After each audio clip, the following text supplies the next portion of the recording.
तो आज जो टॉपिक पे हम डिस्कस करने वाले हैं वो है selection promotion of non gazetted staff to non selection post policy and regarding. Master circular number जो है वो 37 है अपना।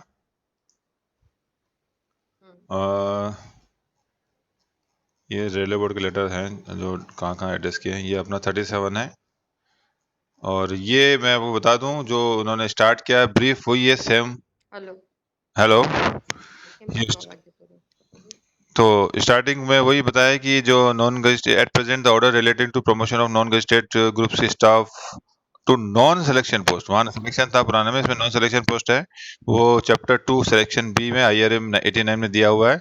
और नंबर ऑफ ऑफिस सर्कुलर जो अलग अलग फॉर्म में टाइम टू निकले हुए हैं और मास्टर सर्कुलर 91 में निकला है, इसको अपडेट करके रेलवे बोर्ड ने 37 करके अभी मास्टर सर्कुलर निकाला हुआ है, जिसमें अभी तक के जितने भी सर्कुलर टिल डेट सारे लेटर को इनकॉर्पोरेट किया हुआ है।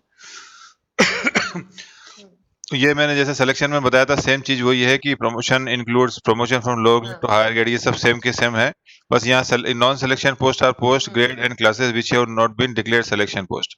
उसमें सिलेक्शन पोस्ट में जो which are declared selection post था, इसमें नॉन सिलेक्शन में which are not declared selection post. ठीक है ना, बाकी ये सेम वही चीज है, इसमें कुछ नया है नहीं। तो मैं आगे चलता हूँ। और ये promotion of person with disability में भी सेम रूल जो अपना सिलेक्शन में था, अभी भी बताया गया कि हाँ आपको डिसेबिलिटी के आधार पर उसको डिस्क्रिमिनेट नहीं करना है, उसको सारे राइट मिलेंगे। अब ये जो आता है इंपोर्टेंट पैरा अपना है कि procedure for filling up non selection post. इसमें लिखा हुआ है non selection post will be filled by promotion of senior most suitable railway employee, the suitability whether of individual और a group of employees being determined by authority competent to fill up the post on the basis of record of service and oblique or departmental test if considered necessary। इसमें बताया गया है कि non selection post को जो भरा जाता है will be filled up by the promotion of the senior most suitable. अपन पढ़ने में एक ही चीज आती है सीनियर मोस्ट सुटेबल, लेकिन एक्चुअली उसको दो टुकड़े करने पड़ेंगे समझना हो तो। सीनियर मोस्ट होना चाहिए बंदा और सुटेबल होना चाहिए। ठीक है, सीनियर मोस्ट कैसा होगा, सीनियरिटी में जो सबसे ऊपर होगा वो सीनियर मोस्ट हो गया। सुटेबल कैसा होगा, तो हम उसकी सुटेबली एडजस्ट करेंगे तो सुटेबल होगा। अगर सीनियर मोस्ट सुटेबल का मतलब एक और मतलब समझना इस चीज को। सपोज 1 से 10 आदमी है, ठीक है ना, एक नंबर पे जो आगा वो एक नंबर पे जो आदमी है, आपको क्या लगेगा कि वो सीनियर मोस्ट सुटेबल है, सही है ना। ऐसा जरूरी नहीं है, हो सकता है 2 नंबर वाला सीनियर मोस्ट सुटेबल होता है। कैसे कि 1 नंबर वाला सीनियर मोस्ट तो है लेकिन वो सुटेबिलिटी में अनसुटेबल पाया गया, CR खराब हुआ, तो आपका सीनियर मोस्ट सुटेबल कौन हुआ, 2 नंबर वाला, अगर वो सुटेबल हुआ था। ये भी हो सकता है 1 से 4 तक सारे के सारे सबके CR खराब है, 5वें नंबर का CR सुटेबल है। तो ये देखो लैंग्वेज पढ़ना, मतलब आप इतने डीप में शायद गए नहीं हो, इसलिए समझा रहा हूँ बातों को, कितना बारीकियां होती है, कितना अगर डीप में जाओगे। इसमें लिखा हुआ non selection post will be filled bye the promotion of senior most suitable railway employee. तो सीनियर मोस्ट सुटेबल का मतलब ये नहीं होता कि 1 से 10 आदमी है, 1 नंबर से भरना, आपको 1 नंबर को भरना है, नहीं। 1 से 10 में सीनियर मोस्ट कौन है और सुटेबल कौन है, दोनों चीज को देना पड़ेगा। तो जैसे मैंने बताया कि 1 से 4 आपके अनसुटेबल हो गए, तो 5वें नंबर का जो बंदा होगा अगर सुटेबल है, then he is the most senior most suitable person. Senior most भी है, सुटेबल में सीनियर मोस्ट आ गया। आगे नहीं, बहुत छोटी बारीक सी बात है लेकिन चीज समझने वाली बात है ना, ठीक है ना। और इसमें लिखा द सुटेबिलिटी, अब सुटेबिलिटी जज करेंगे वेदर इंडिविजुअल की करना है या ग्रुप की करना, सबकी करना है, being determined by the authority competent to fill up the post. देखिए एक एक शब्दों का क्या मतलब होता है मैं आपको बता रहा हूँ, एक एक लाइन पढ़ते हैं हम कि determine the authority competent to fill up the post. कौन सुटेबिलिटी जज करेगा, जो उस पोस्ट को भरने के लिए सक्षम अधिकारी है। ठीक है, कौन सक्षम अधिकारी को होता है पोस्ट को भरने के लिए, प्रियंका, किसी पोस्ट को भरने के लिए कौन सक्षम अधिकारी होता है। मैं इसलिए पूछ रहा हूँ कि देखो एक छोटी सी appointing authority. Good, very very good, बहुत अच्छी बात है, अच्छा लगा आप जवाब दें। ये एक एक चीज समझनी होती है, एक एक लाइन का देखो कितना मतलब होता है। आपने जल्दी में अपन इसको 1 मिनट पढ़ के आगे निकल जाएंगे है, लेकिन उसकी कितनी गहराई है। तो मतलब ये है कि अथॉरिटी कंप्लीट फिलअप, हर पोस्ट को फिलअप करने के लिए जो पोस्ट भरा जाएगा सुटेबल जज करेगा, वो उस पोस्ट को फिलअप करने के लिए जो कंप्लीट अथॉरिटी जो कि अपॉइंटिंग अथॉरिटी होती है। और अपॉइंटिंग अथॉरिटी में बता दिया सबके अलग अलग होते हैं, जैसे आपके 1800 के लिए असिस्टेंट स्केल ऑफिसर होते हैं, ये भी आपको मालूम है, SOP मिल जाए आपको। और उसके ऊपर के लिए 1900 लेके अप टू 2800 तक के लिए senior scale officer appending authority होते हैं, एंड 4200 एंड अबव के लिए जे ग्रेड ऑफिसर होते हैं। तो मतलब जो अथॉरिटी कंप्यूटर फिल अप यानी अपेंडिंग अथॉरिटी है, he will adjust the suitably, ठीक है ना, on the basis of record of service and और departmental test if consider necessary. हालांकि इसमें ये तो लिखा हुआ है कि उसको नेसेसरी नहीं, ये प्रिस्क्राइब किया रेलवे बोर्ड ने। यहाँ तो ऐसा लगता है आप लोग लिखने हैं कि भाई वो रिकॉर्ड ऑफ सर्विस से और डिपार्टमेंट इफ जो भी उसको इफ कंसिडर नेसेसरी मतलब उसकी मर्जी, ऐसा नहीं है, ये सब बोर्ड ने प्रिस्क्राइब किया हुआ है। जो हमारा आरबी 161/2009 है जिसमें बताया हुआ है कि कहाँ डिपार्टमेंट टेस्ट में सिलेक्शन है, नॉन सिलेक्शन है, कहाँ सुटेबिलिटी करनी है, कहाँ सुटेबिलिटी में आपको रिटर्न टेस्ट करना है, वो सब बताया हुआ अपने को रेलवे बोर्ड ने प्रिस्क्राइब किया हुआ है। तो बात समझ में आ गई कि सीनियर मोस्ट सुटेबल का मतलब ये नहीं होता है कि सीनियर मोस्ट बंदा है। सीनियर मोस्ट में जितनी भी लिस्ट है उसमें सीनियर भी होना चाहिए और आपके सुटेबल भी होना चाहिए। समझ में आ गई पहली बात। अब आगे चलते हैं। सीनियर एम्प्लॉय में be passed over only if he is declare unfit for holding the post of selection. जैसे मैंने आपको बताया हुआ है कि अभी जैसे मैंने बताया कि सीनियर मोस्ट जैसे मैंने 5 नंबर का ले रहे हैं तो 1 से 4 लिए नहीं, यानी तो वो अनफिट होंगे मतलब अनसुटेबल होंगे एक प्रकार से। तो सीनियर मोस्ट को हम तभी हम पास करेंगे या उसको छोड़ के नीचे आएंगे जब सीनियर मोस्ट बंदा जो है वो अनसुटेबल को डिक्लेयर किया कंप्यूटर अथॉरिटी, ठीक है। 3.3 है when a senior railway employee is passed over, the authority making the promotion shall record briefly the reason for such supersession। मतलब ये कह रहा है कि कोई भी सीनियर एम्प्लॉय को जब हम पास ओवर करेंगे यानी उसको छोड़ के नीचे जब आएंगे तो अथॉरिटी मेकिंग द प्रमोशन, जो प्रमोशन अथॉरिटी है या अपॉइंटिंग अथॉरिटी है, जो अथॉरिटी एडजस्ट करिए सुटेबली, वो ब्रीफली रीजन लिखेगी कि क्यों हम उसको अनसुटेबल कर रहे हैं। अब इसमें मेरा इंटरप्रिटेशन है कि जो हम सुटेबली लिस्ट निकालते हैं, आपने देखा होगा नॉन सिलेक्शन में, तो हम क्या करते हैं सीआर के लिख देते हैं गुड, वेरी गुड जो भी है, और फिर सीधा ही सुटेबल कर देते हैं। सीआर में मिनिमम 6 नंबर या 8 नंबर जो भी चाहिए, 7-8 नंबर चाहिए, और सीधा सुटेबल अनसुटेबल करके सीधा साइन करवा देते हैं, करते हैं। लेकिन मेरा ये मानना है इस 3.3 के हिसाब से कि जितने भी लोग सुटेबल हुए हैं, क्योंकि हमारा मेन बेस सुटेबिलिटी का सीआर होता है, एपीआर, ठीक है ना। तुम्हारा रिमार्क्स लिखना चाहिए कि भाई द एम्प्लॉय, या तो अगर एक ही है तो फलाना एम्प्लॉय या employ mention serial number 1 is declare unsuitable due to having not prescribe benchmark for the promotion to the post of ये। मतलब वो जो कर्मचारी है ये इसको अनसुटेबल डिक्लेयर किया गया मेरे भाई, क्योंकि इसके पास जो प्रिस्क्राइब इस पोस्ट के लिए प्रिस्क्राइब मिनिमम जो बेंचमार्क के एपीआर थे ग्रेडिंग, वो इसके पास नहीं थे। He could not get the required prescribe minimum base. ये ऐसा लिखना चाहिए क्योंकि ऐसे मामलों में कोर्ट में जब जाते हैं तो कहीं ना कहीं हमारे हारने की संभावना बढ़ती है। हम सीधा अनसुटेबल कर देते हैं, साइन कर देते हैं, लेकिन प्रैक्टिस में यही होता है कि हम सीधा सीआर के हिसाब से करते हैं। लेकिन ऐसा लिखना चाहिए जब सुटेबिलिटी बनाते हैं जितने जो लोगों को, एक रिमार्क्स में रीजन डालना चाहिए, ठीक है। अब चौथा है 3.4 if written test is held as a part of suitability it should be based on 100% objective pattern as per board. जैसे बोर्ड की नई गाइडलाइंस जो आ गई 2018, इसमें ये कहा गया है कि अगर सुटेबिलिटी कंडक्ट की जाती है, सुटेबिलिटी में रिटर्न टेस्ट अगर किया जाता है, तो अब जो नए नियमों के अनुसार बोर्ड की पॉलिसी के हिसाब से 100% ऑब्जेक्टिव पैटर्न के आधार पर ही किया जाएगा। अब आया असेसमेंट ऑफ वैकेंसीज, रिक्तियों का निर्धारण, क्या बोल जो भी करता आकलन, सॉरी रिक्तियों का आकलन। The number of eligible staff called for consideration should be equal to number of existing vacancies plus those anticipated vacancies during the next 1 year due to normal wastage, that is retirement / supervision, likely acceptance of request for voluntary retirement / resignation, the vacancies in the higher grades in the channel, the filling up of which will result in the need to make consequent appointments from the proposed select list. Staff appointed approved to go to deputation to other unit staff already empaneled for ex cadre posting creation। ये सब जो बाकी हैं आपने देखा होगा कि लगभग सिलेक्शन पोस्ट वाला ही है। जो अंतर है वो ये बताया हुआ है।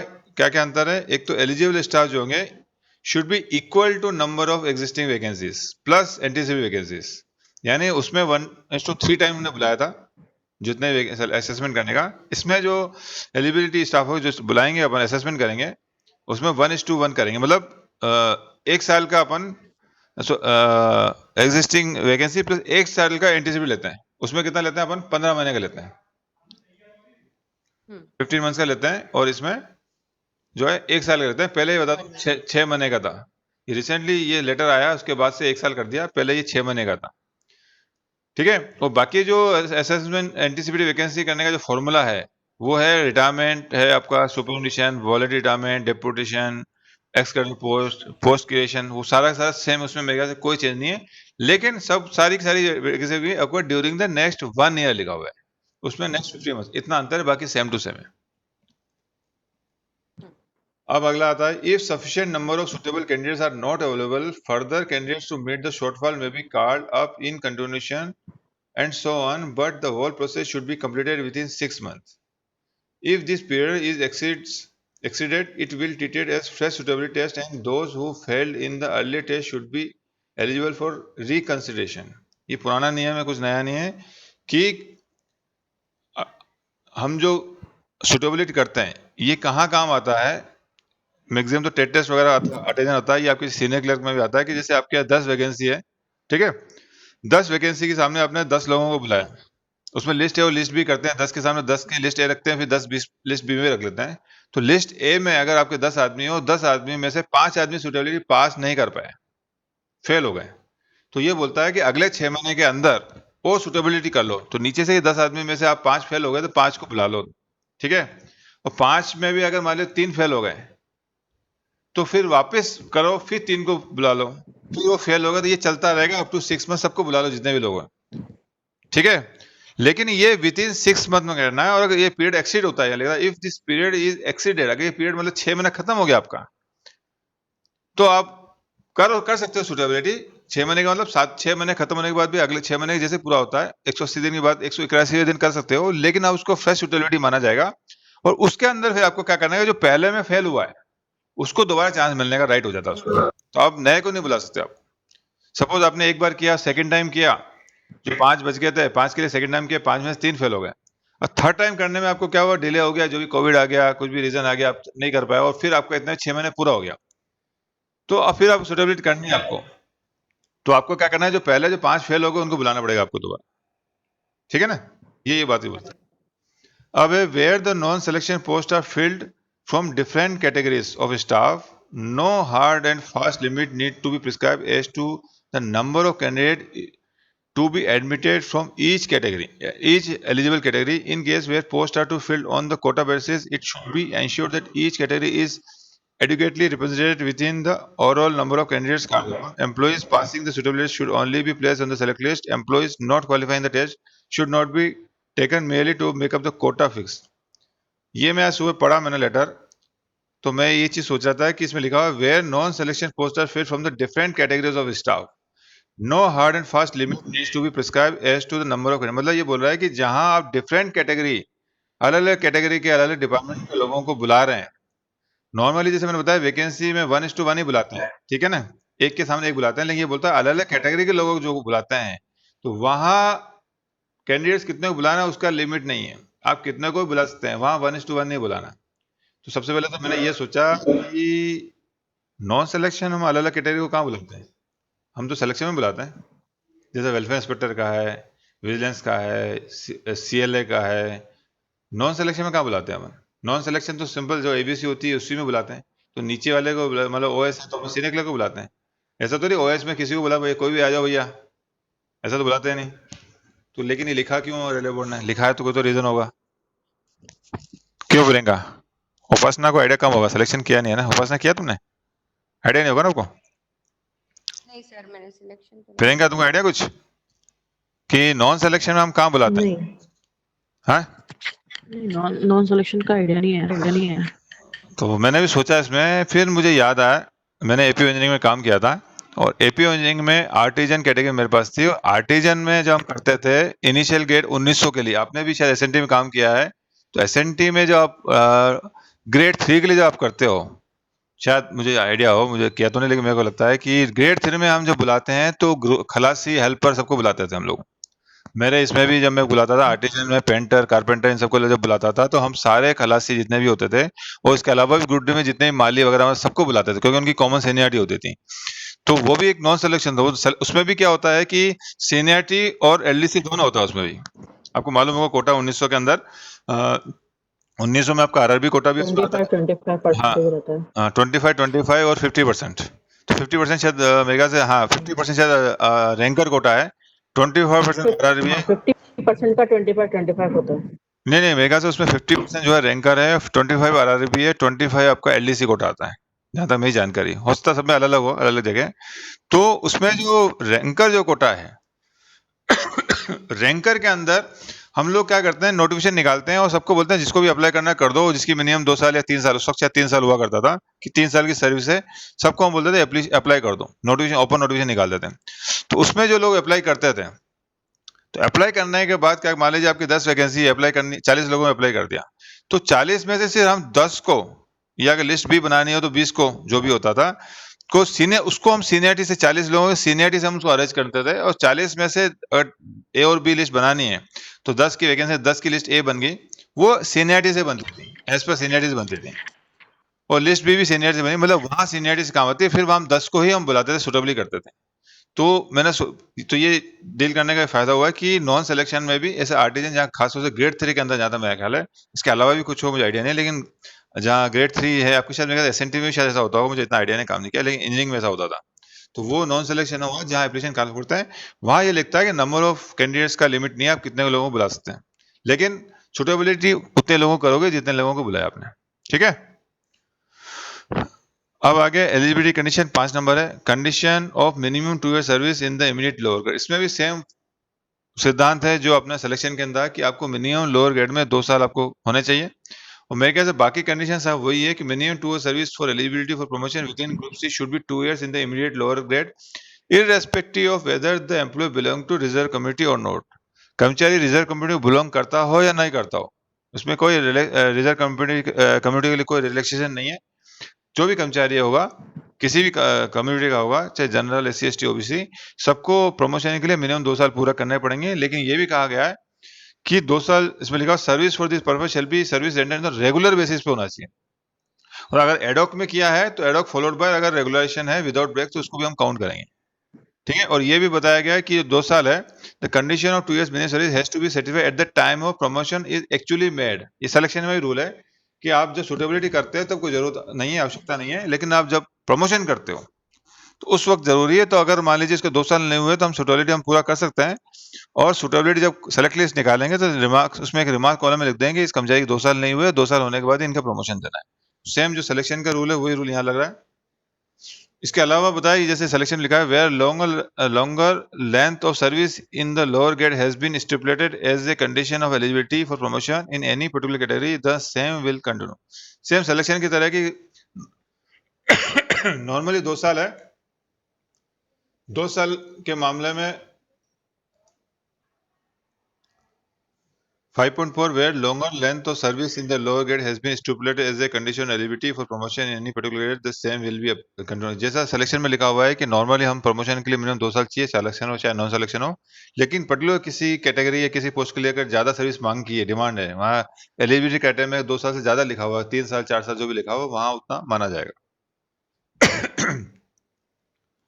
If by virtue of operation of above a junior is eligible for promotion to the relevant next higher grade, his and his her senior will also be eligible for promotion even though he might not have put। ये मैंने already बता चुका है, जैसा selection का rule same rule है कि अगर जूनियर किसी वजह से एलिजिबल हो जाता है, सीनियर को नहीं हो तो भी हम प्रमोशन कर देंगे, सेम सिलेक्शन रूल है। तो ये 5.6 भी सेम है कि स्टे ऑर्डर वगैरह आदि की वजह से भी, हाँ ये 5.6 भी सेम जो सिलेक्शन में किया था कि अगर स्टे ऑर्डर या कोई भी कोर्ट में केस पेंडिंग है उसकी वजह से हम प्रमोशन नहीं कर पाए, कर्मचारी के 2 साल नहीं हुए, तो हम जो रिलैक्सेशन है वो डीआरएम के डिवीजन में, डीआरएम की वजह से और हेडक्वार्टर में एचओडी के अप्रूवल से हम कर सकते हैं। ये मैंने सिलेक्शन बता चुका, वो सेम चीज रिपीट हो रही है। इसके अलावा 5.7 में सेम है कि 2 साल की कंडीशन के अलावा भी जहां जहां एजुकेशन क्वालिफिकेशन की कंडीशन है वो भी पूरी होनी चाहिए। ठीक है, और सेम 5.8 भी अपना सेम है कि जैसे मैंने बताया था लास्ट टाइम भी कि if a person is selected for and appointed in another cadre to a post at the same grade, कोई आदमी यहाँ पे 42 में काम कर रहा था, वो कैडर छोड़ के जाता है, जैसे मैंने लास्ट टाइम बताया था कि स्टेशन मास्टर है, स्टेशन मास्टर छोड़ के एटर्नल जाता है, तो वहाँ पे 2 साल फर्दर करने में सेम के सेम 5.8 सेम है। और 5.9 भी वही मैंने बता चुका हूँ, सेम उसमें भी वही लैंग्वेज लिखी हुई कि अगर अनफिल्ड रह गया है, निचले ग्रेड में नहीं है, तो हम पोस्ट को डाउनग्रेड कर सकते हैं, और डाउनग्रेड करके, और ये सेम के सेम चीज रिपीट हो रही है। और 2 इयर्स कंडीशन जो है वो ऑफिशियलिंग अरेंजमेंट जो करते हैं लोकल या एडॉक प्रमोशन करते हैं उसके लिए भी 2 साल होना जरूरी है कर्मचारी, ये सेम के सेम चीज रिपीट हुई है सिलेक्शन वाली। ठीक है ना। अब suitability test number to be called continuation oblique supplementary test interval between two suitability test. इसमें लिखा suitability test should be held after a gap of not less than 1 year. All eligible staff, including those who failed in the early test, should be called. Period of 1 year is reckoned from the date of announcement of result. Select list जो result out होता है वहां से 1 साल count होगा और suitability test ये बोल रहा है कि 1 साल बाद होगा। आज एक बार किया तो उसके बाद नेक्स्ट होगा 1 साल बाद ही होगा और जितने भी लोग एलिजिबल है उन सबको उसमें बुलाया जाएगा। The number of staff eligible staff called for consideration should be as per para 4.1 above 4.1 above जरा हमेशा ऐसा बोला एक बार देख लेने का 4.1 above यही वैकेंसीज का जो पूरा सिस्टम बताया था एंटीसीपी 1 साल के एंटीसीपी एग्जिस्टिंग प्लस एंटीसीपी पढ़ने का वो के वही कभी भी ऐसा 4.1 इस तरह का हो तो आप जाके चेक कर लीजिए कि 4.1 बोल रहा है उससे आपके कॉन्सेप्ट क्लियर हो जाएंगे। ठीक है ना। तो 4.1 समझ में आ गया। नंबर ऑफ एलिजिबल कितने लोग बुलाना उतने लोगों को 1:1 बुलाना अपने को। An employee who has passed the suitability test once need not to be called for the test again and should be eligible for promotion as and when it is. एक बार इसमें कहा गया है कि suitability test एक बार बंदा पास हो जाता है तो उसको बार-बार बुला किसी वजह से हम उसको भर नहीं पाए और जो भी वो नहीं प्रमोशन कर पाए तो दोबारा उसको suitability करने की जरूरत नहीं। जब भी वैकेंसी होगी हम उसका प्रमोशन कर देंगे। An employee failing in the suitability should be considered only for the first suitability test after a lapse of 1 year. Not in the supplementary suitability test or suitability test held in continuation of the earlier one which has to be done within 6 months. यहाँ आप देखना तो contradictory हो रहा है 6.3 और आगे का अपन स्टार्टिंग पढ़ा था। यहाँ ये बोल रहा है an employ failing in the suitability test should be considered only for the first suitability test after lapse of 1 year. पहले हमने 6 मंथ पढ़ा था स्टार्टिंग में, याद होगा आपको, है ना। तो ये थोड़ा सा गड़बड़ हो रहा है कि पहले क्या होता था 6 मंथ का था तो 6 मंथ, अभी क्या हुआ उन्होंने एंटीसिपेट 1 साल कर ली। तो यहाँ थोड़ा सा गड़बड़ है कि 6 महीने बाद करेंगे तो उसमें बोला दोबारा बुलाना पड़ेगा इसको। तो ये थोड़ा कॉन्ट्राडिक्शन है इस सर्कुलर में। ये बोलता है कि एक बार जो फेल हो गया है सुटेबिलिटी टेस्ट में उसको फ्रेश सुटेबिलिटी करेंगे टेस्ट 1 साल बाद करेंगे। तो इसका मतलब है कि 6 महीने के बाद तो आपको करनी ही नहीं। इसमें बोला था कि 6 महीने बाद करनी है तो दोबारा हम बुलाएंगे। पहले बार जो फेल हो उसको बुलाना, लेकिन 6 महीने बाद करनी ही नहीं। अब ये बोला कि 1 साल बाद ही करनी है आपको, यानी अप टू 6 मंथ तक तो जो भी फेल होते जाएंगे सबको बुलाते जाएंगे और नहीं बुला पाए तो 6 महीने के बाद आपको सुटेबिलिटी करनी नहीं है। करोगे तो पहले वाले बुलाना पड़ेगा और पहले वाले बुलाने के लिए फिर ये रूल आपको बीच में आएगा कि ये बोला है 1 साल के पहले बुलाना नहीं, आपको करना नहीं। तो इसका मतलब ये है कि अब आपको अप टू जो भी सुटेबिलिटी में जितने भी लोग आपको वैकेंसी भरनी है तो विदिन 6 में जितनी सुटेबिलिटी कर करा के जितने भी लिस्ट में नाम है ए बी सबको बुला के उनको पास करके, पास होते हैं सबको एक साथ सुटेबिलिटी कर लो। और फिर भी अगर रह जाते हैं फिर आपको 1 साल बाद फ्रेश दोबारा करोगे और दोबारा में फिर सबको दोबारा बुलाओगे जो फेल होगा उनको भी। ठीक है ना। If a person fails in a suitability test but is called up again for suitability test after a time lapse of 1 year, she passes the same, he should be given the preference for promotion over and his junior who had passed the suitability test earlier but still waiting for promotion for want of vacancies. ये बोल रहा है कि जैसे हमने कहा है कि सुटेबिलिटी हम 1 साल के अंदर करते रहेंगे, सॉरी 6 महीने के अंदर हम करते रहेंगे। पहले 5 फेल हो गए फिर 3 फेल हो गए तो हम बुलाते रहेंगे।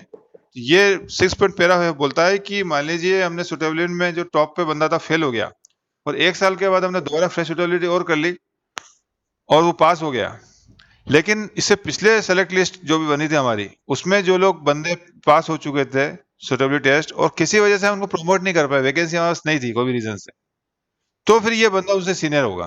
ये बात बोल रहा है। If a railway servant is promoted after qualifying in a suitability test is subsequently reverted on ground of unsuitability, he should not be further promoted to said post irrespective of time till he qualifies fresh in a suitability test for next promotion to such post. If a railway servant is promoted after qualifying a suitability test is subsequently reverted. अच्छा, एक बार ये बोलता है कि एक बार किसी कर्मचारी को प्रमोट कर दिया है, सुटेबिलिटी टेस्ट पास किया उसने और उसके बाद उसको प्रमोट कर दिया है उसको, फिर ये बोलता है कि बाद में जैसे अपना रूल है 18 महीने के अंदर उसका काम खराब हो, एपीआर खराब हो, उसकी वजह से हम उसको रिवर्ट कर सकते हैं। ये रूल अपने पढ़ा था। तो उस रूल के तहत अगर उसको रिवर्ट कर दिया है, रिवर्शन खुद भी मांग सकता है, लेकिन यहाँ लिखा हुआ है इज सब्सिक्वेंटली रिवर्ट, मतलब उसके बाद में रिवर्ट हो जाता है और ग्रांट ऑफ अनसुटेबिलिटी। तो मेरे हिसाब से अनसुटेबिलिटी वही हुई कि 18 महीने के अंदर उसका काम परफेक्ट नहीं था, उसको अनसुटेबल करके हमने रिवर्ट कर दिया। He she should not be further promoted to the set post irrespective of time limit. फिर इसको बाद हम उसको प्रमोट नहीं करेंगे। एक बार हमने अनसुटेबल की वजह से उसको रिवर्ट कर दिया है तो हम दोबारा उसको उसके लिए नहीं करेंगे। ये अपना सिलेक्शन में भी था।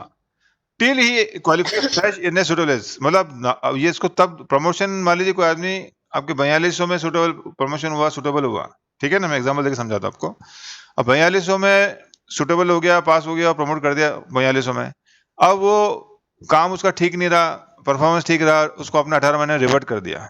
तो रिवर्ट करने के बाद चूंकि सुटेबली पास करके गया तो फिर वैकेंसी तो वापस उसको प्रमोट नहीं कर सकते उसको, कि एक बार सुटेबली पास कर लिया। अपना एक रूल है ना, एक बार कोई भी नॉन फॉर्चुनर सर्विस में काम कर लिया लीव वैकेंसी में, तो हम उसको दोबारा सुटेबली नहीं करनी। तो दो रूल कॉन्ट्राडिक्टरी हो रही है ना। तो नॉर्मली कोई भी आदमी अगर नॉन फॉर्चुनर सर्विस, अनाकस्मिक सर्विस में काम कर लेता है 6 महीने, तो हम उसकी सुटेबली, फिर हम दोबारा उससे सुटेबली नहीं कराते। एक रूल अपना वो भी आता है। तो यहाँ ये बोल रहा है कि जो व्यक्ति सुटेबली पास कर लेता है लेकिन अपने खराब परफॉर्मेंस की वजह से अगर वो उसको रिवर्ट किया जाता है, उसको वो बेनिफिट नहीं मिलेगा। ठीक है ना, कितना भी टाइम उसको अगर मान लीजिए वापस प्रमोशन लेना 4200 में, तो उसको दोबारा फ्रेश सुटेबिलिटी पास करनी पड़ेगी। ये चीज आपको समझ में आना चाहिए। एक्चुअली फर्स्ट क्वेश्चन आपको करना चाहिए कि सर वहां पे एक रूल लिखा हुआ है ऐसा कि एक बार सुटेबिलिटी पास हो गया आप कर सकते हैं। तो ये इसने पूरा इस चीज को इसलिए बताया हुआ कि इस पे उसको बेनिफिट नहीं मिलेगा। लेकिन यहाँ पे इसको पनिशमेंट के तौर पे दिया जाएगा ना, डीआरएक्शन करके। नहीं, डीआरएक्शन है इसमें। अनसुटेबिलिटी ग्राउंड मतलब आपको विद इन 18 मंथ्स। डीआरएक्शन के होता है, वो होता है आपका 18 महीने के बाद। तो उसके अंदर ये भी तो लिखा हुआ है कि अगर, अच्छा हाँ, विद इन 18 महीने के अंदर और आपका अगर जो है बंदा खुद रिवर्ट होना चाहे ये और रूल फिर तो उसके सर बाद में अगर सिलेक्शन में भी वापस था बोले ना तो, ये। अगर रिवर्ट होना चाहे फिर तो कहानी खत्म हो जाती है। उसके लिए भी मेरे ख्याल से वो फ्रेश सुटेबिलिटी करनी पड़ेगी वो। नहीं, अगर वो फिर ये रूल भी सर सिलेक्शन में था ही ना, सेम। हाँ ये हाँ सेम सिलेक्शन में था, सेम सिलेक्शन रूल था। हाँ। अगला अगला हम चलते हैं कि if an employ who is unable to appear in suitability test within a period of 1 year due to reason beyond his control such as prolong sickness etcetera, he she should be given a supplementary test within a regional period after return to duty and non being found suitable for promotion. She should be assigned performance seniority vice versa his junior. बहुत simple बात है, समझ में आ गया होगा कि कई बार suitability में किसी को बुलाया हुआ है अपन ने, वो आदमी बीमार है, जैसे मैंने बताया 1 से 10 का अपना सुटेबिलिटी चल ही रहा है, उसी को एग्जाम चलते हैं। तो नंबर 1 जो बंदा है वो बीमार रहा, लंबी बीमारी रही, तो हमने पूरे साल भर में विद इन 6 मंथ हम बार बार सुटेबिलिटी करते रहे, 3-4 बार बुलाते रहे, वो आ ही नहीं पाया। और सिक में रहा तो मेरे ख्याल से 6 महीने बाद ही बुला सकते हैं उसको। ऐसा मेरा मानना है कि वो जो 6 महीने की कंडीशन है वो नॉर्मल कंडीशन के लिए, फेल हो गया उसके लिए। सिक वाले के लिए हम सप्लीमेंट्री बाद में बुला सकते हैं, 6 महीने अप टू 1 ईयर बुलाते रहे। सिक वाले पे वो लागू नहीं होना चाहिए, मेरा इंटरप्रिटेशन ये बोलता है। और 1 साल तक बुलाया, वो आया नहीं, और 1 साल के बाद वो लौटा वो। तो ये बोलता है कि जैसे ही लौटता है तो with in A reasonable period में हम उसके लिए दोबारा हम सुटेबिलिटी सप्लीमेंट्री टेस्ट कराएंगे। वो अगर पास हो जाता है वो, तो हम उसको परफॉर्मा देंगे, उसके जूनियर्स की डेट से परफॉर्मा देंगे। और नंबर 1 रहा तो ऑब्वियसली सबसे, नंबर 2 ने तुरंत ज्वाइन कर लिया होगा तो वहां से मिल जाएगा, सारा बेनिफिट उसको मिल जाएगा। तो जो भी जूनियर के हिसाब से परफॉर्मा, हमेशा ध्यान, एक बार बता दूं आपको रूल, परफॉर्मा प्रमोशन में हमेशा जूनियर के कनेक्शन में ही परफॉर्मा देते हैं, जूनियर होना जरूरी है। तो जूनियर से ही दिया जाएगा उसको परफॉर्मेंस। कुछ केसेस ऐसे में देखा है जहां आपका कुछ गलत हो गया, आपका प्रमोशन गलत हो गया, एरोनियस प्रमोशन हो गया, तो हम उसको बेनिफिट दे रहे हैं परफॉर्म प्रमोशन में। तो परफॉर्म प्रमोशन में आप जब दोगे किसी आदमी को तो जूनियर की डेट से जाएगा, और एक भी जूनियर नहीं है तो वहां उसको बेनिफिट नहीं मिलेगा, उसको जिस डेट से ज्वाइन किया फिर वहीं से मिलेगा उसको।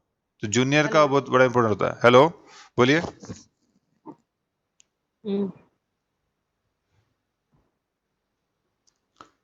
आगे चले। Once an employee has been placed on suitability test, he should not be denied for promotion simply because of subsequent adverse। ये सेम वही रीड जो सिलेक्शन में था वही बताया था कि एक बार किसी को सुटेबिलिटी टेस्ट में सुटेबिलिटी लिस्ट में नाम डाल दिया है तो आप उसको प्रमोशन मना नहीं करेंगे कि बाद में उसके कोई एडवर्स रिपोर्ट आ गई है। एक बार सुटेबिलिटी हो गई इसका मतलब बाद में हमको देखना नहीं है। However, it is open to admission to revert him on the grant of general unsuitability in case of his work is found unsatisfactory after promotion। वही रूल जो सिलेक्शन के रूल है, सेम चीज रिपीट हो रही है, इसलिए मैं ज्यादा डिस्कस नहीं करूंगा। 6.8 भी सेम है कि कोई आदमी है उसके अनसेटिस्फैक्टरी वर्क की वजह से हम 18 महीने के अंदर विदाउट डीआर हम रिवर्ट करते हैं। सिलेक्शन का सेम चीज फॉलो हो रहा है। जनरल मैनेजर के लिए वो 18 महीने की लिमिट लागू नहीं होती, वो भी सेम चीजें हैं। किसी को रिवर्ट करना है 18 मंथ्स के अंदर अनसेटिस्फैक्टरी परफॉर्मेंस के लिए, तो उसके जो प्रोसीजर है मैं सिलेक्शन में बता चुका हूँ, सेम चीज रिपीट हो रही है। और उसके बाद whenever a written test is held for promotion to the highest grade non selection post in a category, the question paper, ये बता दिया है कि क्वेश्चन पेपर अब सारे के सारे जितने भी नॉन सेलेक्ट होंगे सुटेबिलिटी के लिए हायर ग्रेड्स के नॉन सिलेक्शन में अगर रिटर्न टेस्ट रखा एज ए सुटेबिलिटी तो वही 100% ऑब्जेक्टिव वाला रूल यहाँ पे भी लागू होगा। उन्होंने बताया कि अगर सुटेबिलिटी रिटर्न है उसमें तो पैसेंजर एमिटी वाले क्वेश्चन रहेंगे अगर इंस्पेक्टर के लिए हो रहे हैं, कमर्शियल इंस्पेक्टर जिनके काम में ये कमर्शियल ड्यूटीज आती है अगर उनके लिए होती है ड्यूटी, उसमें कमर्शियल पैसेंजर एमिटी संबंधित रूल उसमें डालने पड़ेंगे। सेम सिलेक्शन वाला बता रखा है representation against suitability test over list, जो सुटेबिलिटी टेस्ट कंडक्ट की, पहले सिलेक्शन कंडक्ट करता था, ये सुटेबिलिटी टेस्ट कंडक्ट किया, उसका सेलेक्ट लिस्ट था, उसमें भी जो भी रिप्रेजेंटेशन आएंगे सेम वही प्रोविजन है कि नेक्स्ट हायर अथॉरिटी को पुटअप करेगा और नेक्स्ट हायर अथॉरिटी उसकी सेलेक्ट लिस्ट को अमेंड कर सकता है। सेम चीज यहाँ पे बता दिया है, विद इन 2 मंथ रिप्रेजेंटेशन आना चाहिए और हायर अथॉरिटी की पावर, सेम सिलेक्शन का रूल यहाँ लग रहा है, वो रूल है कुछ चेंज है नहीं। Performer promotion as a result of empanelment for higher grade, मैंने आपको वहां पे स्किप करवाया था, उसमें था ऑटोमेटिक एम्पेलमेंट, सही है ना, यहाँ इन्होंने वर्ड चेंज किया है performer promotion as a result of empanelment for higher grade. If an employee is selected for higher grade non selection post he will be given performer promotion in non-selection intermediate grade if such a position was due in accordance with the seniority suitably being accepted by the virtue of fitness, ये सब है। इसमें वही कहा कि higher post selection grade के लिए अगर सेलेक्ट हुआ है तो इंटरमीडिएट नॉन सिलेक्शन ग्रेड के लिए उसको ऑटोमेटिक परफॉर्म पोजीशन असाइन किया जाएगा, लेकिन ये प्रैक्टिकली मैंने कहीं सुना नहीं, देखा नहीं, डील किया नहीं, इसलिए इस बारे में मुझे ज्यादा आइडिया नहीं है। और आगे चलता अपन effect of refusal of promotion, अपन ने जो किया था ऑटोमेटिक एम्पेलमेंट वही चीज यहाँ पे भी लागू किया है। अब ये इंटरमीडिएट ग्रेड का अभी ज्यादा अपन प्रैक्टिस में है नहीं, अच्छा ठीक है ना, वो इसलिए स्किप कर रहा हूँ। 9th है effect of refusal of promotion, same rule है, इसको भी स्किप कर रहा हूँ। रिफ्यूजल के लिए जो सिलेक्शन के लिए रूल है 1 साल के लिए हम डिबार करेंगे, 1 साल के अंदर उसका ट्रांसफर नहीं करेंगे, 1 साल के बाद दोबारा अगर रिफ्यूजल देता है तो हम उसका सेलेक्ट लिस्ट में नाम डिलीट कर देंगे, he will have to apply fresh, उसको सेलेक्ट में बैठना पड़ेगा। सारे सारे रूल है, एडमिशन चाहे तो उसको ट्रांसफर कर सकती है और वो सबसे जूनियर हो जाएगा, उस सेलेक्ट लिस्ट में सबसे जूनियर हो जाएगा, लेकिन नेक्स्ट सेलेक्ट लिस्ट को निकलती है उससे तो सीनियर रहेगा। सारे सारे सिलेक्शन के रूल इसमें लग रहे हैं, ठीक है। और बोला staff promoted eight the same station can not declare promotion, चाहे सिलेक्शन हो चाहे नॉन सिलेक्शन हो, जहां अगर किसी ट्रांसफर होता है तो वो मना करने का राइट है, लेकिन सेम स्टेशन पे मना करना मतलब रिफ्यूजल टू ड्यूटी, तो उसके खिलाफ डीआर एक्शन लिया जाता है। उस सेम के सेम कहानी इन्होंने जो सिलेक्शन में लिखा है वो कोई कहानी यहाँ रिपीट की हुई है, डीआर एक्शन लिया जाता है, लेकिन एडोक प्रमोशन के लिए डीआर लेना नहीं लेना है, सफिशिएंट रीजन होने चाहिए तभी लें, सब तरह की बातें इन्होंने कही है, वो ऑलरेडी मैं सिलेक्शन में आपको बता चुका हूँ, इलैबोरेट कर चुका हूँ। और इसमें लिखा in case an employ who neither gives refusal in writing not joins duty being promoted should be treated as refusal promotion and action, मतलब इसमें ये लिखा हुआ है कि कोई कर्मचारी है वो लिखित में रिफ्यूजल नहीं देता और ज्वाइन भी नहीं करता, तो ऐसा तो it should be treated as refusal promotion, तो इसको माना जाएगा कि प्रमोशन के लिए रिफ्यूज कर रहा है, उसके खिलाफ हम एक्शन लिया जाएंगे। एक्शन क्या लेंगे अपन, तो इसके डिबारेशन के ऑर्डर इशू करेंगे, ठीक है ना। तो कोई जरूरी नहीं कि लिखित में जाकर ज्वाइन नहीं करेगा एक महीना सर, बोलो, हेलो, हाँ बोलो, ऑर्डर इशू होता है 1 महीने तक वेट करते हैं सर वो, हाँ उनके हाँ, एक बोर्ड की पॉलिसी आई थी बीच में, practice कितना करते हैं? नहीं बोर्ड के बीच में पॉलिसी आई थी, पहले स्पेसिफिक नहीं था, बोर्ड ने अभी एक लेटर निकाला था, उसमें पढ़ा था कि विद इन 1 मंथ आपको ज्वाइन करना है प्रमोशन से, एक आपको अच्छा, कोई तो 1 प्रमोशन, मंथ के बाद हम ये डिबार कर सकते हैं। हाँ वो 1 महीने के अंदर आया नहीं तो उस पर अगर वो लिखित में देता है तो ठीक है, नहीं देता तो 1 महीने के बाद हम डिबार कर सकते हैं। एक और रूल मैंने सिलेक्शन में बताया था, कोई कर्मचारी चाहे तो वेरी शॉर्ट पीरियड के लिए वो एक्सक्यूज मांग सकता है, याद है सिलेक्शन में लिखा था हाँ, कि कई मतलब वो हाँ, इमरजेंसी आ गई घर में, सब में 1 महीने में 1.5 महीने लगेगा, 2 महीने लगेगा, तो शॉर्ट पीरियड के लिए वो रिक्वेस्ट कर सकता है और कंप्यूटर अथॉरिटी जो है अगर उसको एंटरटेन करती है, उसकी रिक्वेस्ट को कंसिडर करती है, अलाउ करती है तो उसको मिलेगा बेनिफिट, ठीक है। सीनियरिटी कहाँ से लागू हुई इस केस में, सीनियरिटी क्या मिलेगी प्रियंका उसको, अगर मान लीजिए कि कोई बंदे जहाँ ने, से वो ज्वाइन करेगा। गुड, वेरी गुड, ठीक है ना। उसके मैंने पूरा सिलेक्शन में बताया था कि अगर मान लीजिए शॉर्ट पीरियड के लिए उसको अलाउ करती है 2 महीने के लिए, तो 2 महीने के अंदर जो लोग ज्वाइन कर लिए उसको मतलब उसको लॉस होगा सीनियरिटी का। सपोज पैनल पे नंबर 1 पे है और 10 आदमी का पैनल है और 10 को प्रमोशन ऑर्डर निकाल दिया आपने, ठीक है ना, और 10 ने 1 महीने के अंदर ज्वाइन कर लिया, एक नंबर को छोड़ के सीनियर मोस्ट ने, तो वो जो 2 महीने में ज्वाइन करता है, लेकिन उसकी सीनियरिटी जो होगी सबसे नीचे चली जाएगी। मतलब उससे पहले जितने लोगों ने ज्वाइन कर लिया उससे नीचे चली जाएगी। अगर सबने ज्वाइन कर लिया तो सबसे नीचे चली जाएगी, उसको सीनियरिटी का लॉस होगा। ये भी समझना जरूरी है, ये चीज मालूम होना चाहिए। बार बार रिपीट कर रहा हूँ ताकि लोग ये वीडियो देखें तो उस चीज को प्रैक्टिकली उस चीज को यूज मतलब इम्प्लीमेंट करें उस चीज को, ठीक है। बाकी सेम वही चीज बता रखा है। और रिफ्यूजल और प्रमोशन अकाउंट्स का तो मैंने बता ही चुका हूँ। प्रियंका, अगर 2 बार कोई डिबार करता है अकाउंट्स में तो क्या करने का, पैनल से नाम हटेगा कि नहीं हटेगा? नहीं हटेगा। नहीं हटेगा। कुछ चेंज क्या होगा फिर? कितनी बार रिफ्यूजल दे सकता है आदमी अकाउंट्स में? कितनी बार भी दे सकता है वो, लेकिन जब भी आएगा उसको प्रमोशन दे दिया जाएगा। जब भी आएगा मतलब जब भी मतलब एग्री करता है ना, जब भी करेगा। और सीनियरिटी क्या रहेगी उसकी? सीनियरिटी क्या रहेगी? सीनियरिटी तो जहाँ से ज्वाइन करेगा वहीं से मिलेगा। हाँ रिज्यूम करेगा। हाँ, गुड, वेरी गुड। क्या बात है, दोनों बिल्कुल तैयार हो, समझ में आ रही है दोनों की बात अच्छी वाली। मतलब सिलेक्शन का जो मैंने पढ़ा है दिमाग में है बातें, है ना। चलो अच्छा है, चलो अच्छी बात। उसके बाद ये 9.7 में सेम है जो अपन सिलेक्शन में लिखते हैं कि पेनल्टी ऑफ रिफ्यूजल और promotion applies to the cases of seeking revision. मतलब जो रिफ्यूजल और प्रमोशन वाला जो नियम है वो रिविजन मामले में सेम पेनल्टी लगेगा, वही आपको करना है, ठीक है ना। मैं बता दूं क्या करना है, जो मुझे समझ में आता है, मेरा इंटरप्रिटेशन है कि पेनल्टी मतलब रिफ्यूजल प्रमोशन में हम लोग डिवाइड करते हैं 1 साल के लिए। तो मेरा ये मानना है कि अगर रिवीजन में ले रहा है, मतलब किसी को प्रमोशन दे दिया अपन ने और 1-2 महीने बाद बोलता है कि सर मेरे को नहीं जाना, मैं रिवीजन लेना चाहता हूँ, तो उसको फिर डिवाइड करेंगे 1 साल के लिए। वो तो वो रूल नियम लगना चाहिए इस पे, ठीक है ना। एडोक प्रमोशंस सेम वही चीज बताइए। Government is averse to make ad hoc promotion and continue the same for a long time which result hardship. तो ये सब मैं बता चुका हूँ कि एडोक प्रमोशन को अवॉइड किया हुआ है। करेंगे तो मैक्सिमम 3-4 महीने के लिए, जहाँ एक्सेप्शनल केसेस में जहाँ स्टे ऑर्डर कोर्ट ऑर्डर हो। और वो भी कब करेंगे, रेगुलर वैकेंसीज के अगेंस्ट में नहीं करेंगे। शॉर्ट टर्म जो लीव वैकेंसी या कुछ एडोक अरेंजमेंट करना तभी होगा, रेगुलर वैकेंसी में नहीं करेंगे, ठीक है ना। और 4 महीने के बाद वही सीपीओ साहब के अप्रूवल के बात करेंगे और उसमें डिले के रीजन जीएम साहब को पुटअप हो जाएंगे। और एफएनसीओ को भी बताया गया है कि 3 महीने के बाद उनको बिल जो है पास नहीं करने चाहिए जब तक कि स्पेसिफिक सैंक्शन नहीं हो सीपीओ साहब का, ठीक है ना। तो ये सारी मैं बातें सिलेक्शन में बता चुका हूँ। डिटेल में आपको देखना है तो सिलेक्शन में देख सकते हैं, ठीक है।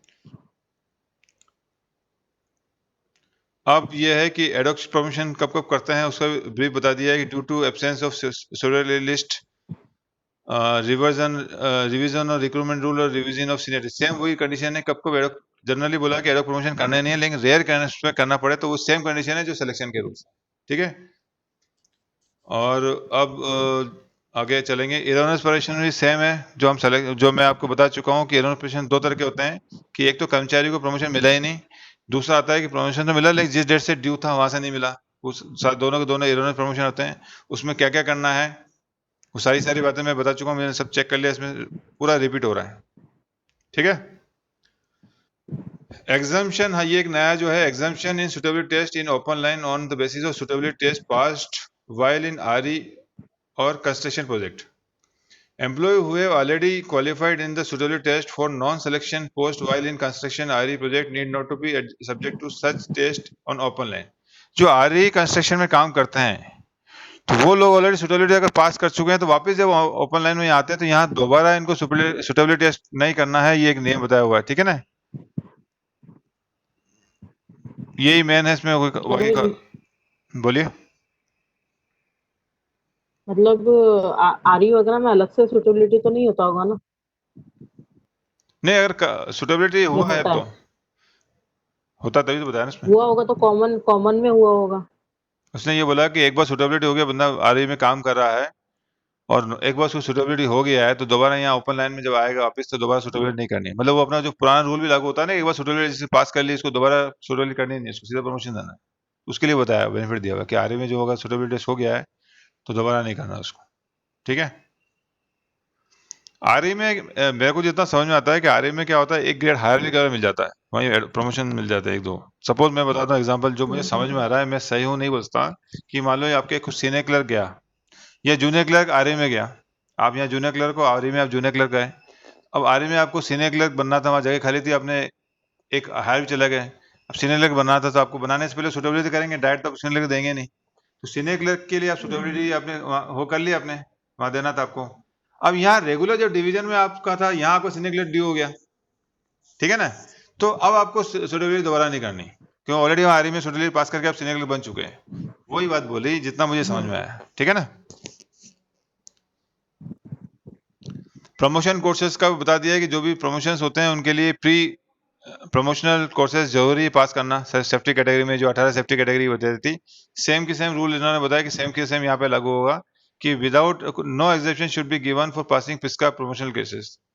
तो आपको प्रमोशन का सर ये भी जो उस टाइम पे क्वेश्चन आया था, हम्म, ये मतलब थोड़ा सा ये बोलो। जो प्रमोशन कोर्सेज होते हैं तो वो कब उनको भेजना पड़ता है हमको, जैसे उनका पैनल पर नाम के पहले या वो कौन से टाइम पे हमें उनको भेजना चाहिए? दोनों है, देखिए वैकेंसी पड़े तब या देखिए इसमें कोई स्पेसिफाई तो नहीं लिखा हुआ है कि बोर्ड की कोई गाइडेंस नहीं कब भेजना है, लेकिन कॉमन लॉजिक है कि मैं आपको बताता हूँ। फॉर एग्जांपल आपके पास 5 आदमी है या 5 या 10 आदमी है, तो उदयपुर की एक कैपेसिटी होती है ट्रेनिंग करने की, ठीक है ना। तो वहां मालूम चल जाता है कि डिवीजन को 5 या 10 आदमी अकोमोडेट होते हैं, तो आपको सेलेक्ट लिस्ट निकला है, पैनल निकला 5-10 आदमी, आपने वहां भेज दिया, ट्रेनिंग करके आगे आपने प्रमोशन दे दिया, ठीक है ना। एक तो ये हो गया तरीका। दूसरा देखो, मेरा मानना है कि पर्सनल डिपार्टमेंट आप अगर थोड़ा दिमाग से काम करते हैं कि हमारा जो डिपार्टमेंट है एक प्रकार से वेलफेयर ऑर्गेनाइजेशन भी है, तो मेरा ये मानना है कि हमको थोड़ी अपना दिमाग लगाना चाहिए कि हम कैसे हम एम्प्लॉय को जल्दी प्रमोशन दें। हमारी वैकेंसी पड़ी और हम प्रमोशन दे नहीं, ये मेरे हिसाब से गलत है। तो अगर थोड़ा सा हम प्री प्लान करें और अच्छा दिमाग लगाएं और लोगों को टाइमली प्रमोशन दें, उसके लिए क्या करना पड़ेगा। जैसे तुमने बहुत अच्छा क्वेश्चन पूछा है कि मान लीजिए 5-10 का तो ठीक है उधर भेजा, अब मेरे को मान लीजिए मेरा 100 आदमी है, ठीक है ना, वैकेंसी 100 की है, 150 की है, और वो है सेफ्टी कैटेगरी प्रमोशन जरूरी है, ठीक है ना। अब मैं 100-150 का मैं लिस्ट निकाल लूंगा, 150 का, फिर मैं उदयपुर पूछूंगा, उदयपुर बोल रहा है मैं तो ये आपको 50 से ज्यादा रिश्ता मेरे को पूरे इंडियन रेलवे के लोग आएंगे या पूरे जोनल के आएंगे। अब वो आप 50-50 10-10 करते करते 1 साल तक आप लगा रहे हो, फिर आप प्रमोशन दे रहे हो, तो 1 साल डिले होता है। तो इसके लिए क्या करना है, मेरा तो सिंपल फंडा ये, मेरा सजेशन ये है, मेरा इंटरप्रिटेशन है कि आपने सुटेबिलिटी स्टार्ट की, असेसमेंट ऑफ वैकेंसी करोगे, आपको मालूम चल जाए असेसमेंट वैकेंसी आपने की कि भाई मेरा 1 साल का है, सॉरी मेरा 100 कैंडिडेट मेरा आ रहा है, ठीक है ना, 100 या 150 आ रहे हैं। तो आप वहीं से जो समझदार आदमी हो क्या करेगा, ब्रांच ऑफिसर से बात करेगा कि सर ये 100-150 आ रहे हैं और मैं बिना इसमें, कई बार ब्रांच ऑफिसर को मालूम नहीं होता कि प्रोफेशनल कोर्स है कि नहीं है। तो बीइंग ए पर्सनल डिपार्टमेंट हमको बताना पड़ता है सर इसके अंदर प्रमोशनल कोर्सेज कंपलसरी है, मैंडेटरी है, हम बिना प्रमोशनल कोर्सेज का हम प्रमोशन दे नहीं पाएंगे। ब्रांच ऑफिसर हमेशा काफी पॉजिटिव होते हैं, वो भी हमेशा चाहते हैं कि उनके बंदों को जल्दी से जल्दी प्रमोशन करें। तो आप उनको बोलो सर असेसमेंट हो गया, तो क्लियर है कि मेरे 100 आदमी 150 आदमी है, तो आप अभी से फटाफट चालू कर दो ट्रेनिंग में भेजना, क्योंकि अभी मैं सुटेबिलिटी जज करूंगा, मेरा सीआर आएंगे, मैं करूंगा, मुझे 3-4 महीने लगेंगे या 2 महीने लगेंगे। आप क्या करोगे, उदयपुर से जहां पे आपका ट्रेनिंग होता है वहां बात कर लो, यहाँ भेजना चालू करो, कोई गलत है इसमें।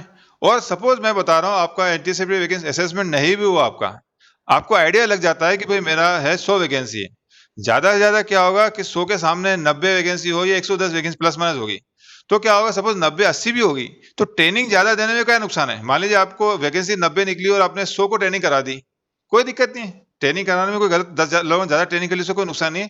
लेकिन ऐसा करने से, प्री प्लान करने से क्या होता है कि आपका टाइमली प्रमोशन ऑर्डर निकाल सकते हो, टाइमली वैकेंसी भर जाती है, और लोगों को एज ए हमारा जो डिपार्टमेंट है एज ए वेलफेयर ऑर्गेनाइजेशन माना जाएगा कि हम लोग टाइमली प्रमोशन कर रहे हैं। क्वेश्चन बहुत अच्छा था। तो इस वीडियो के माध्यम से मैं ये कहना चाहूंगा कि इस तरह की हम स्ट्रेटेजी अपनाएंगे तो हम लोगों को टाइमली प्रमोशन करेंगे। और एक हमारा होगा केयरलेसनेस, हमारा एटीट्यूड कि ठीक है यार अभी सेलेक्ट लिस्ट बन गई ना, अच्छा उदयपुर से पूछते हैं कि भाई कब वैकेंसी है, उदयपुर वाला पहले तो हम बोल रहे यार, तो यहाँ तो 10-20 को ही बोल रहा है, हमारे पास तो 150 है, क्या करें क्या नहीं करें, फिर हम 20-20 भेज रहे हैं। अब एक महीने की ट्रेनिंग में 20-20 भेजेंगे तो पता चला कब कब आएगा आपका नंबर, कब प्रमोशन करोगे। तो ये बहुत अच्छा सवाल है, प्रैक्टिकली एक्चुअली डील करने के हिसाब से बहुत अच्छा सवाल है कि हम अच्छा ये जो कोर्स होता है सर, हाँ, इसीलिए मुझे भी थोड़ा डाउट, क्योंकि कहीं पे लिखा हुआ नहीं था, तो मुझे पहले ही एक्चुअली क्वेश्चन आया था, बट वो हम्म, ईयरफोन मेरा खराब हो गया था तो मैं नहीं पूछ पाई थी। अब ये करेंसी कितनी होती है सर उनके रिजल्ट की? ऐसा तो कुछ नहीं होता ना? नहीं रिजल्ट की करेंसी होती है कि करेंसी देखो, वो रिजल्ट नहीं बोलते हैं उसको, सेलेक्ट लिस्ट पैनल की होती है, वो पैनल करेंसी मैंने नहीं, आपको ये तो सिलेक्शन बताया था। प्रमोशनल कोर्सेज का, सर नहीं प्रमोशन कोर्सेज की मैं बात कर रही हूँ, नहीं कोई प्रमोशन कोर्स करेंसी का नहीं वो आपको पास आप, करके आएंगे। हाँ हाँ, हेलो। हाँ, हाँ उसका प्रमोशन करेंसी, वो पास करके आएंगे ना? देखिए करेंसी स्पेसिफिक कहीं नहीं है, लेकिन तो जैसे आप, रिजल्ट सर उनका। हाँ मैं समझ गया। जैसे देखिए नॉर्मली कोई जैसे सेफ्टी कैटेगरी में स्टेशन मास्टर में वो उनका जो रिफ्रेशर होता है वो शायद हर 3 साल या 4 साल में होता है। हाँ, कि तो फ्रेशर है। हाँ, ये हालांकि प्रमोशन कोर्स की वैलिडिटी नहीं बताई, लेकिन हम उसे इंटरलिंक करते हैं कि मान लीजिए जैसे मैंने बताया कि 100 आदमी प्रमोशन हुए हैं, तो 100 आदमी में से अगर 10 एक्स्ट्रा दे दिया और तुरंत हमको सडनली 1 साल में करनी है, तो हम उसको अलाउ कर सकते हैं, पूछ सकते हैं, सर ये अभी 1 साल पहले किया, करना है कि नहीं करना, या दोबारा भेज सकते हैं उसको। ऐसा स्पेसिफिक कहीं लिखा हुआ नहीं है, लेकिन नियर फ्यूचर में अगर 2-3 महीने में उसने किया है तो ठीक है, हम उसको चला लेंगे, 2-4 महीने में किया है तो। हाँ, लेकिन उसको प्रमोशनल किए कोर्स किए 2-3 साल हो गए, फिर हमको फ्रेश करानी पड़ेगी उसको। तो वो ऐसा स्पेसिफिक कहीं लिखा नहीं है, लेकिन अब अच्छा। डील करते वक़्त देखना पड़ेगा केस टू केस से क्या आ रहा है। लेकिन मेरा ये सजेशन ये है कि कभी भी हम असेसमेंट करें, तो असेसमेंट के टाइम ही हमको एपीआर के लिए एक नोट भेज देना चाहिए, डीआर सेक्शन के लिए नोट देना चाहिए, ताकि पैरेलल सारे काम हो जाएँ। उसी प्रकार रिफ्रेशर ट्रेनिंग भी बहुत इंपॉर्टेंट पार्ट है। देखिए, दोनों मास्टर सर्कुलर में ट्रेनिंग की बात कही है, प्रमोशन कोर्स। और कभी मेरे को इतनी याद नहीं है कि मैं सिलेक्शन डील करता हूँ कि हम जब सिलेक्शन कर रहे हैं, असेसमेंट कर रहे हैं, हमको प्रमोशन बनना है, तो कितने लोगों के दिमाग में ये बात आती है कि प्रमोशनल कोर्स भी एक पार्ट ऑफ सिलेक्शन है। बहुत कम लोगों के दिमाग में बात आती है। तो जब हम सिलेक्शन करते हैं तो तो जब हम सिलेक्शन कर रहे हैं तो हमारे चेकलिस्ट में ये सब चीज़ें ध्यान रखनी पड़ती है कि एक हमारे को असेसमेंट करना है, तो साथ में सीआर हमको चाहिए, साथ में हमको डीआर चाहिए, साथ में प्रमोशन कोड का भी एक सब्जेक्ट आता है। तो हम एक नोट एक्सरसाइज करते हैं पैरेलल कि सीआर के लिए, एक सीआर को हमने सेक्शन का नोट भेज दिया, मुझे 100 आदमी के सीआर चाहिए, 150 के चाहिए, फिर हमने 100 का डीआर मांग लिया, तो साथ ही 100 आदमी का प्रमोशनल कोर्सेज के लिए क्या एक्शन कर रहे हैं, वो हम टाइमली करेंगे तो हमारा प्रमोशन हर काम टाइमली हो जाएगा हमारा। ठीक है, चला गया। अच्छा क्वेश्चन पूछा, गुड। और उसके बाद है अगला, प्रमोशन कोर्सेज का अपन हो चुका है। अब आ गया जनरल। तो ये तो मैंने आपको बता दिया कि जनरल, इन्होंने ये बताया कि मैक्सिमम जो ये सर्कुलर है, ये सिर्फ इनकॉर्पोरेट किया हुआ है। मैक्सिमम अगर किसी भी डाउट होता है, ओरिजिनल सर्कुलर को ही आपको रिलाइड अपन मानना है, और इसमें लिखा हुआ है कि थ्रू ऑन साइड कोई सर्कुलर रह गया है तो वो आप उसको जानकारी में दें। तो ये हमारा आज अपना खत्म हो गया है, ये नॉन सिलेक्शन यहाँ पर।